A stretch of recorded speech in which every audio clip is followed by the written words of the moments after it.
What's going on, everybody? Brandon Lewis here with the 10 Con Big 7 weekend update. We've got three fake conservative groups that patriots, grassroots leaders should absolutely positively boycott and avoid. Tennessee Governor Bill Lee's voucher election tactics produce an unclear mandate and probably some hurt feelings. I don't know that he helped himself. Pitiful turnout numbers, which I love. I love low turnout. The lower the turnout, the better. I'll tell you why here in a minute. Pitiful turnouts recorded for August 1st primaries. We're going to talk about Tennessee banks that seem to be completely, utterly, awesomely in love with welcoming illegal aliens and servicing them. FBI Director Christopher Wray visits Memphis and Knoxville offices. Mad. Mothers Against Drunk Driving call for Tennessee DUI punishment reform after deaths caused by repeat offenders. Pushback from Nashville gay groups expected after Lipscomb releases heritage statement standing up for marriage and traditional values. Guys, before we get into these news stories, please do go to TennesseeConservativeNews.com, hit that subscribe button. When you hit that subscribe button, that means that you will get the news. You will get the news that you cannot get from the mainstream media, that you will not get from the Republican Party or the leadership in Tennessee, but instead will get the actual facts that conservative grassroots people care about. You can text the word news, NEWS, to 423 205 5600, 423 205 5600. And please, for the love of God and all things holy, do go to Spotify and hit the subscribe button or wherever you get podcasts, along with Twitter, Gab, Getter Truth, MeWe, Rumble, and even the old Facebook. The old Facebook, though they banned us long ago and have throttled all of our content, they're starting to actually show some of our stuff to some people. So it's gone from sucking pretty bad over there to sucking less, but it still sucks. So do try to follow us on Twitter. And that's also where most of your General Assembly people get their news and conversate. So that is a free speech platform that we love here at the Tennessee Conservative News. Let's get on to the first story. Three fake conservative groups. Tennessee Patriots should boycott. Now listen, before I get into this, I want to make my position clear on this.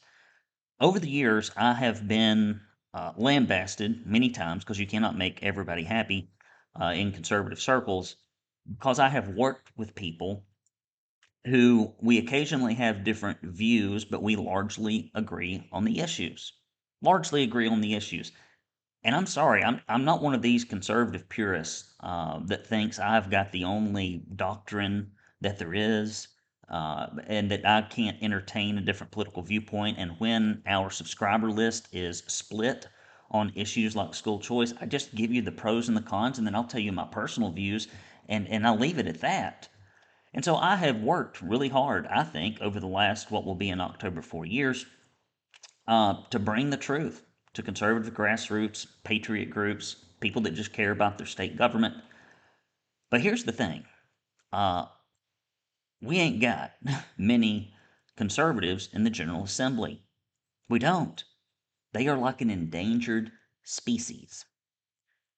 And when a group that largely depends upon, for its grassroots community, conservatives, goes after those conservative members, what few of them there are, I'm sorry, I'm not going to support you anymore, because you have completely eliminated the trust. And further, of all the things to go after people for, the school choice voucher debacle is probably one of the worst, and here's why. It was hastily written, there was hardly any public input, it was convoluted and complicated. They would not let people even see the damn thing until it was just about to be tried to be shoved through in a weird, wonky omnibus bill. And then they wonder, well, why wouldn't people support this? And then they go after people who had legitimate concerns. If you're going to go after somebody for an issue, why let it be something so poorly presented and poorly executed as that? I don't know. So huge outside PAC money influenced the August 1st primary elections with endorsements and spending to oppose true conservative candidates. While conservatives saw some wins, those who had reservations about Governor Lee's voucher plan found themselves targeted by big money PACs from a handful of organizations, and they are as follows: Americans for Prosperity, This is a hard one to talk about. Generally speaking, I like everybody over there. I mean, there's a few people that probably don't do them any favors on social media. I- You know, American Federation for Children and Club for Growth. These groups attack true conservatives over a single issue, even going so far as to threaten Republicans who questioned vouchers with loss of their next primary. The PACs tied to these groups, Americans for Prosperity Action, AFP Victory Fund, School Freedom Fund, spent little over $1.5 million in an effort to influence Tennessee elections in the lead up to the August 1st primaries, according to the financial records. American for Prosperity Action spent nearly $41,000 on Reeves and nearly $29,000 on Mayberry in 2024, and have receipts for over $400,000 in various expenses in support of candidates, both incumbents and challengers, in the most recent primary, who they believe will vote for vouchers next year. I'm sorry, there is more going on in the state of Tennessee than just school vouchers. And so here's what I would say: these organizations, they come to you, right? They come to you. If you're a grassroots leader and you're listening, and if not, forward this to your leadership in your Republican or conservative or patriot group. When they come to you and say, "Oh, we'd like to come visit, we'd like to sponsor, we'd like to set up a table, can we come speak to your group? We all go do this thing with us. Join us at the Capitol." I'd say, hell no. No. When are you going to turn on conservatives again? We don't know. You can't be trusted. It's not consistent. And here's something else I'm just going to tell you. When these post-primary reports come out, in October, I believe it is, we're going to see different spending numbers. It's only going to go up. The group was active in the Capitol during this year's legislative session, bringing hundreds of school choice advocates to lobby lawmakers before two education committee votes earlier in the year. Michael Lofty, and he's somebody that does that organization like zero service. And the guy will cut off his nose to spite his face.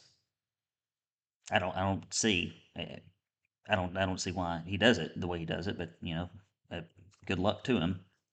The Tennessee chapter sent a memo to the members of the General Assembly to inform them of the fate of Texas Republicans who did not vote for school choice policies. I'm sure that's real endearing. AFC Victory Fund has spent a total of $42,000 plus for Tennessee candidates in 2024 so far. When AFC launched their PAC last year, they boasted they would spend $10 million. By far the heaviest hitter in terms of spending has been the School Freedom Fund, who has spent over $1 million in Tennessee candidates. The PAC spent $400,000 on Mayberry, $482,000 on Reeves, $219,000 on Tom Hatcher in the Senate primary for District 2 against conservative Brian Ritchie, who did not run a race. I like Brian, but he did not run a race at all. That's one of the weirdest things I've seen in Tennessee politics. The PAC also outspent significant money opposing Ritchie, and nicely. Going after nicely. If I'd had the time, energy, and effort, I'd have got more involved in that campaign if I had known how close it was. But here's the thing, and I know there are a lot of conservative lawmakers that watch this show because they tell me they do. I'm sending out a message to every conservative endangered species in Tennessee for us to get together and come up with some kind of plan, because neither John Reagan nor Frank Nicely should have lost their races. If Michelle Renault can beat Patsy Hazelwood when outspent 20-1, these conservatives with good voting records can defend their position if they will put up some political palisades in advance of these elections. The quality and the competency of some of the folks that managed these campaigns should be called into question. You cannot win tight elections with crappy 1998 strategies. We got to update things for conservatives in Tennessee. Next story: Tennessee governor's voucher election tactics produce unclear mandate. Despite gubernatorial backing and massive independent spending, support for private school vouchers failed to produce a clear mandate in last week's Republican primary. Closed circuit transmission to Lofty. This ain't Texas, apparently. In Williamson County, a pro-voucher PAC poured nearly $1 million for a state rep race. Lee Reeves. I've never seen so much money from special interests be poured into little races that used to be a couple $100,000, maybe, at the top end. You talk about special interest money and corporate money corrupting the process. It does it in spades here in Tennessee. Lee picked a winner in Sumner County where Farrell Hale rode some of the $400,000 in donations from Lieutenant Governor McNally's PAC to defeat Chris Spencer. He ran a good race. I'm not intimately involved in that, but I did donate some. But Lee took losses in races between Senator John Lundberg and Trump called him a rhino. That was just wonderful. That was funny. Bobby Harshbarger, congratulations. The Lundberg defeat is likely to be the governor's biggest drawback because not only could it be one less vote for school vouchers, but it could cut into the power of McNally as he ends his political career. I don't know. I think if he dies, they'll just prop him up there. Just prop the corpse up. Somebody can get behind him, wiggle his hands around. I mean, it's basically what's happening now. In Senate District 8, the Education Freedom Fund, which was funded by Club for Growth, was spent heavily on Jesse Seal. They also picked up a win in East Tennessee to replace Representative Ritchie, which that was a non-race. I mean, good, Tom Hatcher, congratulations, but I mean, what were you running against? Lee's pick for Patsy Hazelwood lost to Republican candidate Michelle Renault. That's right here in my backyard. Was not going to have a rhino for my state rep. Chalking up another loss for the Lee administration. In short, Lee put a great deal of energy, followed by dark money sources, into attacking people who don't support his private school voucher plan. And as I have said before, and I will continue to say, if you want to get some school choice stuff through quickly and easily and say, okay, we had a victory, how about just a no strings attached tax rebate for people that have school age children? And here's why.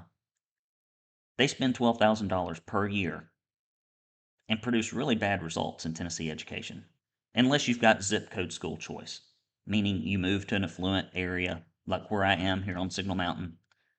You move to an affluent area where everybody's got money and seems to be more engaged with their educational system. You can get pretty good results. But in the inner cities, lots of these rural schools where that's not the case, where the crowd is not as homogeneous, schools struggle. But if you give a no strings attached tax rebate, it's not going to amount to that much. If you pay $5,000 in property tax, $2,500, you might get $1,200, you might get $2,500. It's not enough to send your kid to any kind of school. But the last thing conservatives want is government regulation, oversight, etc. of private Christian or homeschools. Why? Because the government sucks at education profoundly, and every time they seem to touch educational institutions, while Midas had the golden touch, Tennessee government seems to have the doo-doo touch. They have the crap touch. When they touch stuff, it starts corrupting it and making it worse than what it was before they got involved in it. Less government is better. So here's the thing. I run an educational institution for a living. That's where I make my money. I don't make my money doing the Tennessee conservative stuff. This is the worst way to make money ever on planet Earth because it doesn't make any money. Because conservatives, unfortunately, sit on their wallets and should get off of them. And if they'd got off of them for people like Frank Nicely and John Reagan, they'd still be elected and in office. Instead, the corporations are the ones that got involved, the special interests. And so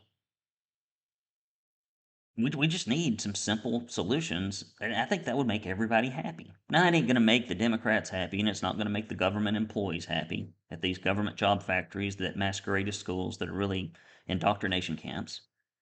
It won't make them happy, but it'll save Tennessee taxpayers, I don't know, about $10,000, $8,000 a student in expenditures. And I promise you, on average, a parent on average, will do a much better job finding an educational solution for their kids than the government will. Because they have to live with the consequences. Government doesn't live with the consequences when they keep a kid for 13 years and graduate them functionally illiterate. It's the family and that individual who suffer the consequence of government ineptitude. Next story. This is actually a good headline, in my opinion. Pitiful turnout numbers recorded for August 1st primaries in Tennessee. Woo! I like it. The lower, the better. I'll tell you why in a minute. Numbers recorded statewide showed that Tennessee voter participation, whether voting absentee earlier on election day itself, was less than 14% of registered voters, the lowest it has been in decades. Most Republicans that are running are incumbents, and they are. What does this say? Maybe it says that people are so unenthusiastic about their state government's performance they won't even show up to vote. Voter registration, on the other hand, continues to increase. You can register them, but you just can't turn them out. Tennessee recorded having almost 4.6 million registered voters last month, up from 3.9 million 8 months ago, but not everyone who is eligible to vote in the state is registered. 20% of eligible Tennesseans have not registered, despite it being easier than ever to do so. I don't think it should be easy. I mean, here's my thing. Two things. If you are too lazy, apathetic, and you don't care about your government enough to show up and vote, if you cannot determine that an election might be around the corner when these things called political yard signs start showing up in people's yards, thousands of them. You can't drive around Tennessee around election time without. I mean, when you start seeing political election signs, I mean, well, maybe there's a race here. Maybe I need to get on the inner tube and see when it's going to be. And the big reason I like low voter turnout is because it makes it easier for conservative candidates to unseat liberal rhinos. Because the bigger the race gets, the more money you need. And again, conservative Christians are not as generous politically as they should be. They're generous with their churches, often generous with nonprofits, but for some reason, and I think it may have largely to do with the poor instruction the church has given the flock on issues related to civics and engagement and culture. I think one of the worst things that ever happened to the church was making it tax exempt. I think that shut up a bunch of people. I mean, I think it was a shackle. I think it was a muzzle. According to unofficial vote totals submitted by the Tennessee Secretary of State, just over 637,500 voters cast a ballot in the most recent primary election. That's good to know. We got huge circulation here at the Tennessee Conservative. We're growing all the time. Like we're growing by leaps and bounds at present.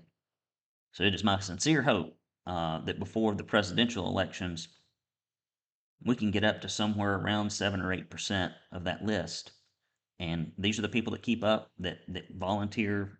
Thank you all for getting behind our recommendations. It makes a difference.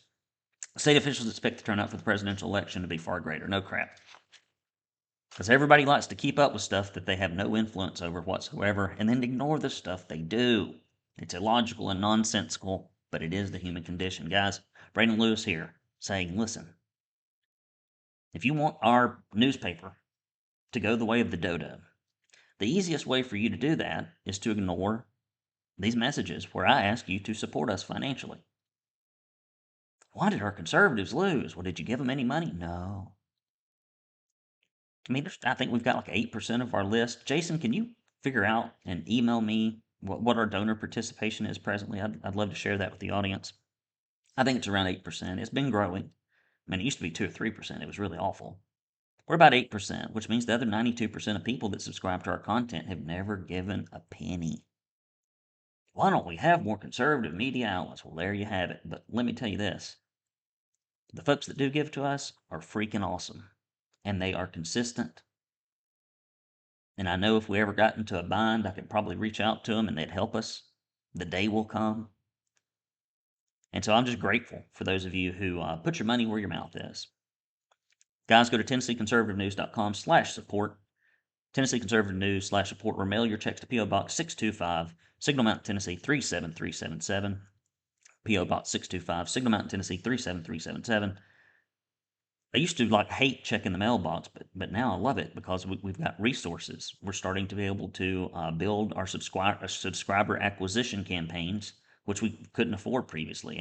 And I'm sorry that the website's not up yet. We hope it's going to be next week. John, one of my key employees that handles digital for me, wife got in a terrible auto accident, so prayers for her, please. And he's just not available right now to be there when we launch it, and I don't want to launch it without his help and him paying attention to it. So it's done. I don't want to pull the trigger until everybody is well and focused. So my job here at the Tennessee Conservative, I'm not a writer. I can write. I do occasionally write. I'm not a corporately funded shill. I'm just a volunteer, and my job is to talk to y'all and to keep the finances and the management of the publication sound enough that we can continue the mission. So I appreciate everything y'all do. And listen, you get some tchotchkes if you give $50 or more, $10 donation, recurring or greater. We'll send you a mug. We'll send you some bumper stickers and our heartfelt appreciation. And we got a new directory that needs to be coming out, Jason. That's something else we've got to work on. Let's clean that thing up. Well, we can't clean it up yet because the generals haven't happened. So as soon as the generals are over, we'll have a new directory for you. Next story. These 6 Tennessee banks welcome illegal aliens, as does the Republican leadership in Tennessee. Corporations of a feather flock together, I guess. As a general rule, most banks require a U.S. ID and a Social Security number to open an account, but not necessarily these. Bank of America, which has terrible customer service from what I understand. Wells Fargo, U.S. Bank, Fifth Third Bank, Key Bank, Hope Credit Union. I bet all of these people in Tennessee come down hard at the Capitol whenever there's any discussion of doing anything to stop illegal immigration because guess what? Their banks are full of their money. It's a conflict of interest, and it's not in your interest. Next story. FBI Director Christopher Wray visits Memphis, Knoxville offices as FBI Tennessee becomes centralized in a new Nashville field office. Last week, FBI Director Christopher Wray made visits to existing FBI field offices in Memphis and Knoxville. There's not been a significant FBI presence in Nashville, that is, until now. Tennesseans may find the changes a bit unsettling due to the failure of legislation this past session that would have protected citizens in the state from being a target of any federal investigation that would include the use of Tennessee taxpayer funded state and local law enforcement. After seeing the stuff that the FBI has been involved in with President Trump, I mean, that's probably the reason that their trust is at an all-time low. I mean, you can't weaponize a branch of the government and then expect people to be like, oh, I still trust them. The bill that would have protected you was killed in Judiciary Committee before even having an opportunity to see the light of day.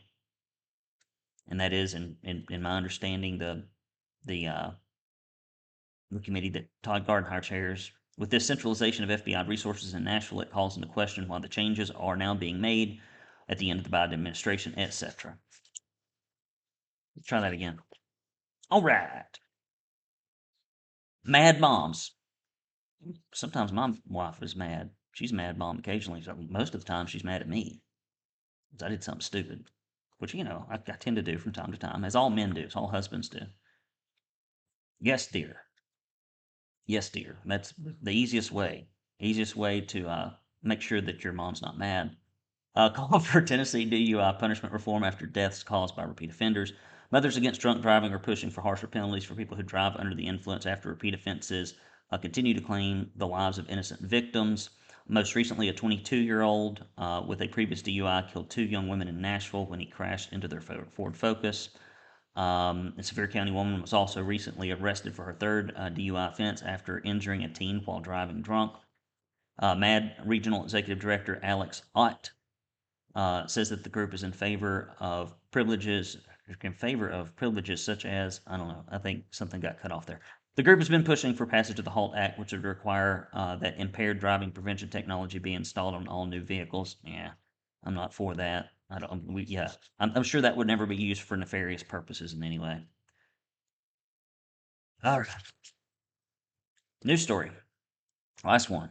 Pushback from Nashville gay groups expected after Lipscomb released his heritage statement standing up for marriage and traditional values. Here's the statement that got him in trouble. We believe that in the beginning, God designed marriage as a covenant between one man and one woman, which is affirmed by Jesus in the New Testament, and that God's design for sexual intimacy to occur in the context of that covenant.